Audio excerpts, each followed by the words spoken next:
അതവിടെ വെച്ചിട്ട് പോയി പഠിക്കാൻ നോക്കും. പരീക്ഷ എന്താണെന്ന് അറിയാമോ? ഒരു മാസം കഴിഞ്ഞേ സ്കൂൾ ഫൈനൽ എക്സാം. ഇതുവരെ സെക്കൻഡ് റിവിഷൻ കംപ്ലീറ്റ് ആയില്ല. കഴിഞ്ഞ പ്രാവശ്യത്തെ പോലെ ടോട്ടലിൽ 2 മാർക്ക് കുറഞ്ഞു പോയാൽ ഞാൻ എങ്ങനെയാ മറ്റുള്ളവരുടെ മുഖത്ത് നോക്കുന്നേ? മമ്മി, ഇന്ന് സൺഡേ സ്കൂൾ എക്സാം. ഓ, ഞാൻ കരുതി സ്കൂളിലെയാണെന്ന്. സൺഡേ സ്കൂൾ അല്ല, നിനക്ക് അറിയാമല്ലോ. അത് വെച്ചങ്ങ് എഴുതിയാൽ മതി. ഇപ്പൊ പോയി സ്കൂളിലെ എക്സാം റിവിഷൻ ചെയ്യും. മമ്മി, റിവിഷൻ കഴിഞ്ഞു. നീ സൺഡേ സ്കൂൾ എക്സാമിന് പഠിപ്പിക്കും. അതെ, മോനങ്ങ് അറിയാവുന്നത് വെച്ച് എഴുതിയാൽ മതി. ഇപ്പഴാ പണിയൊക്കെ ഒന്ന് ഒതുങ്ങിയത്. മമ്മി ഇത്തിരി വിശ്രമിച്ച് TV ഒന്ന് കാണട്ടെ. സംശയമുള്ളത് ചോദിച്ചോ. കിഴക്കുന്നു വന്ന വിദ്വാൻമാർ യേശുവിനെ കണ്ട് നമസ്കരിച്ച് കാഴ്ചകൾ അർപ്പിച്ചു. മമ്മി, ഈ കാഴ്ചകൾ എന്ന് പറഞ്ഞെന്താ? ഈ കാഴ്ച എന്ന് പറയുന്നതേ ഗിഫ്റ്റ്. അതെ, മോന്റെ അനിയത്തി ഉണ്ടായപ്പോ കാണാൻ വന്നവർ ഒരു ഗിഫ്റ്റ് ഒക്കെ കൊണ്ടുവന്നില്ലേ, അതിനാ. മോൻ പറഞ്ഞു പഠിച്ചോ? യേശുവിനെ സ്നാനപ്പെടുത്തിയത് ആര്? യേശുവിനെ സ്നാനപ്പെടുത്തിയത് ആര്? അത് ആരാ മമ്മി?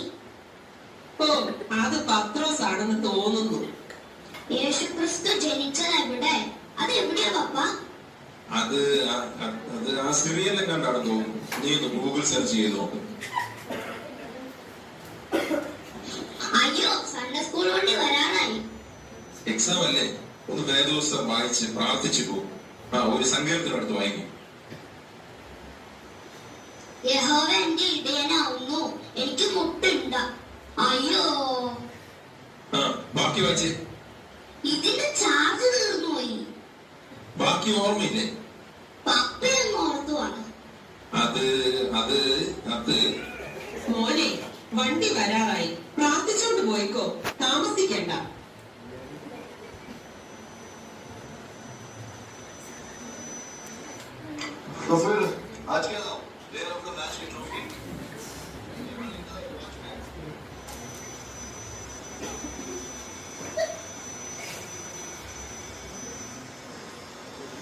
ഇനി സമയം എത്രയായി? സൺഡേ സ്കൂൾ പരീക്ഷ കഴിഞ്ഞ് അവനീ വന്നില്ലല്ലോ. ഓ, വരാറാവുന്നതേ ഉള്ളൂ. എത്തിന്ന് തോന്നുന്നു.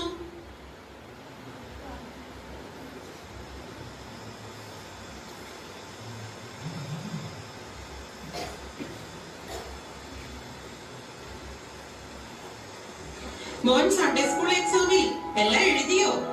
ഏത് മമ്മി? എന്തൊക്കെയായിരുന്നു ചോദിച്ചത്? യേശു ജനിച്ചത് ചോദിച്ചു, യേശു പള്ളിയിൽ പോയ കാര്യങ്ങൾ ചോദിച്ചു, യേശുവിന്റെ സ്നാനവും അത്ഭുതങ്ങളും ഒക്കെ ചോദിച്ചു. എല്ലാം മോൻ പഠിച്ചതായിരുന്നല്ലോ. അതെ മമ്മി, ഞാൻ എല്ലാം എഴുതി. ഫസ്റ്റ് കിട്ടുമോ അതോ ഇപ്രാവശ്യം വല്ലവരും കൊണ്ടുപോകുമോ? ഞാൻ എല്ലാം എഴുതി മമ്മി. പോയിരുന്ന സ്കൂൾ ലെസൺസ് റിവിഷൻ ചെയ്യും.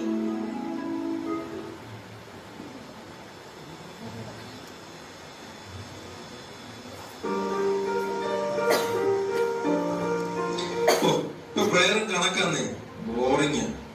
ആരാധന ഒന്നും പോരാ.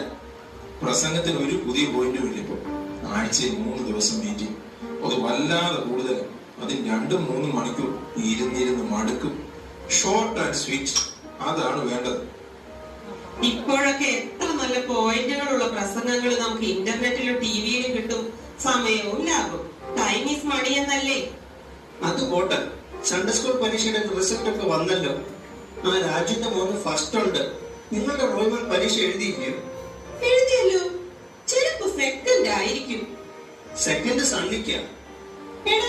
നീ എല്ലാം എഴുതിയെന്ന് പറഞ്ഞിട്ട്? ഞാൻ എല്ലാം എഴുതിയത്, ഒന്നും പോലും കിട്ടില്ല. പിന്നെ എന്താ പറ്റിയതെന്ന് ഒന്ന് ചോദിച്ചിട്ട് തന്നെ കാര്യം. സ്കൂളിലെ എക്സാമിനിടയിൽ പഠിപ്പിച്ചതാ.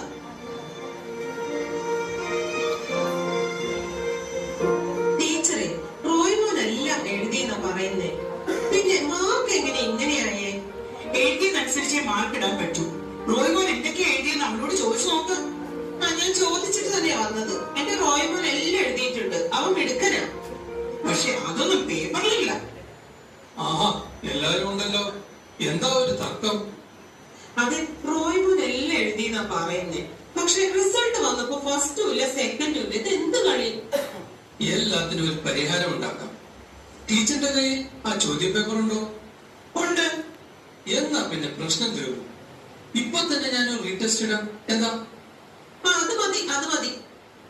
ആ ചോദ്യ പേപ്പർ ഇങ്ങോട്ട് എടുക്കും ടീച്ചറെ. റോയ്മോനെ, നീ ഇങ്ങോട്ട് നീങ്ങി തന്നെ. ആദ്യത്തെ ചോദ്യം, ഇരികോ മതിൽ തകർത്തത് ആര്? ഞാനല്ല. ആ ഐസക്കും ജോയിലും എപ്പോഴും മതിലേ കിടന്ന് ചാടും. അവരുടെ അടുത്ത് ചോദിച്ചോ. റോയ്മോൻ അങ്ങനെ നശീകരണമൊന്നും ചെയ്യില്ല. ഗുഡ് ബോയ് അവൻ. ഇനി അഥവാ അവൻ അതിനെല്ലാം തകർത്തിട്ടുണ്ടെങ്കിൽ അതിന്റെ കേടി അങ്ങ് എണ്ണി തന്നേക്കാം. അതുകൊണ്ട് മാർക്ക് കുറയ്ക്കാമോ? ഇത് ബൈബിളിലെ ചോദ്യമായിരുന്നു. എന്തായാലും എഴുതിയില്ലെന്ന് മനസ്സിലായല്ലോ. ഒന്ന് തെറ്റിയാലും സെക്കൻഡ് പ്രൈസെങ്കിലും കിട്ടണ്ടേ? ഓക്കെ, ഇനി അടുത്ത ചോദ്യം. ആദ്യത്തെ